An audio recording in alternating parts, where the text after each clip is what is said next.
کبھی آزمائش کے لیے اس کے رزق میں تنگی کرتا ہے تو وہ شکوہ کرتا ہے کہ میرے پروردگار نے میری اہانت کی، میری توہین کی، میری بے عزتی کی. یعنی چاہیے تو یہ تھا کہ مجھے بہت کچھ ملتا، لیکن معاذ اللہ اللہ تعالیٰ نے میری بے عزتی کر کے مجھے بہت کم دیا. شکوہ کرتا ہے. اللہ تبارک و تعالی آگے یہ فرماتے ہیں کہ اگر یہ رزق میں تنگی آتی ہے تمہارے، تو در حقیقت اس کی وجہ تمہارے خود اپنے تمہارے اعمال ہوتے ہیں.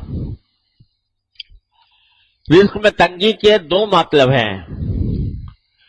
ایک مطلب تو یہ ہے کہ آمدنی کم ہو اور اتنی کم ہو کہ اس میں گزارا نہ ہو سکتا ہو، یا کم ہوتا، بہت ہی تنگی کے ساتھ گزارا ہوتا ہو.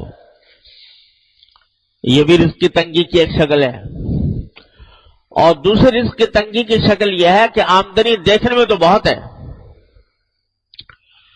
لیکن برکت نہیں ہے، اور اس کا نتیجہ یہ ہے کہ ساری آمدنی ہونے کے باوجود آدمی ہر وقت کسی نہ کسی الجھن میں گرفتار ہے. اور آج کل یہ صورت بہت کثرت سے پیش آتی ہے. اچھے خاصے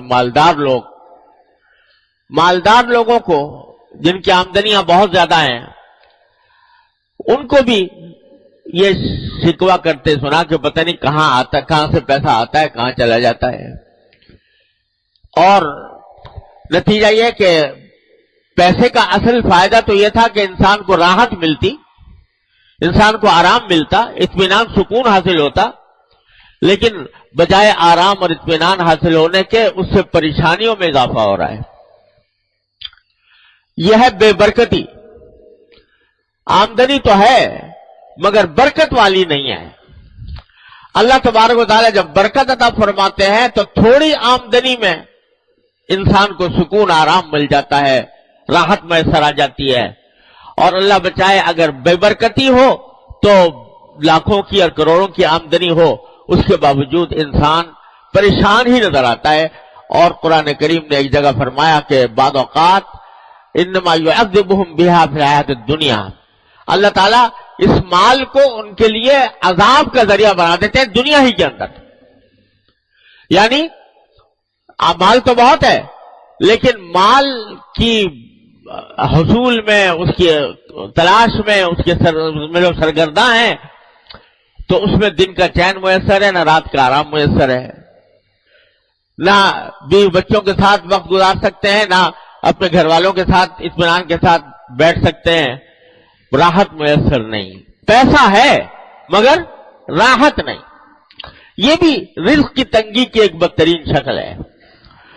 تو اللہ تبارک و تعالیٰ دونوں قسم کی تنگیوں کا، اس میں الفاظ جو ہیں دونوں قسم کی تنگیوں کے کو شامل ہیں کہ چاہے آمدنی کم ہو یا آمدنی میں برکت نہ ہو، دونوں کی وجہ در حقیقت یہ ہے کہ تم لوگوں کے حقوق ضائع کرتے ہو. لوگوں کے حقوق کیا ضائع کرتے ہو؟ پہلا ذکر کیا یتیم کا، لا تحاضون علی طعام بلکہ لا تکرمون الیتیم، یتیموں کی عزت نہیں کرتے. یہ نہیں کہا کہ یتیموں کو کھانا نہیں کھلاتے، بلکہ عزت نہیں کرتے. مطلب یہ کہ اول تو یتیموں کی دیکھ بھال میں تمہاری کمی ہے، اور اگر کبھی کوئی کرتا بھی ہے تو اس کا جیسا اکرام ہونا چاہیے، جیسی عزت ہونی چاہیے، اس قسم کی عزت اس کو نہیں دیتے ہیں. وَلَا تَحَاضُونَ عَلَىٰ طَعَامِ الْمِسْكِينِ، دوسرے لوگوں کو بھی کوئی ترغیب نہیں دیتے کہ تم مسکینوں کو کھانا کھلاؤ، مسکینوں کے حاجتوں کو پورا